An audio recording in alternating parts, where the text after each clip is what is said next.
My first impression was that he did not look like much of a superstar. For there, slumped semi-naked before me on a locker room stool within the crumbling innards of ancient Boston Garden, sat Larry Bird.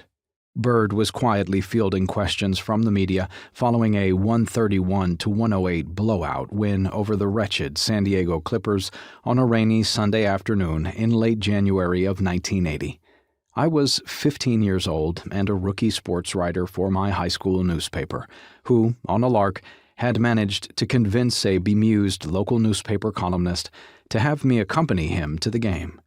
I was particularly impressed by the spiffy-looking club press pass I was issued, featuring a cartoonish Lucky the Leprechaun leaning on a shillelagh and spinning a basketball on his right forefinger.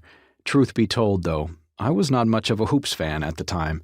When I was not thinking about lettering as a varsity runner, asking a girl out on a date, or members of the opposite sex in general, I was most concerned about the fortunes of the hapless Red Sox.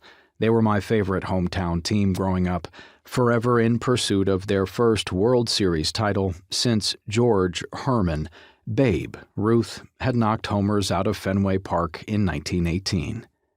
My beloved, hard-working father, 2 years away from unexpectedly dying of a brain abscess, used to tease me about my over-the-top loyalties to the local nine, hinting, I suspect, that there were other worthier teams in town to root for.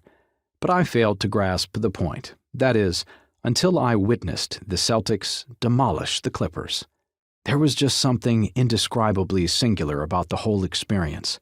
Whether it was looking up at the all-green and white championship banners hanging from the garden rafters, hearing the chatter of players on the parquet floor, or just the sheer fun of being in a rarefied environment where an awkward, freckle-faced teenager like me, struggling with a stutter, somehow felt welcomed.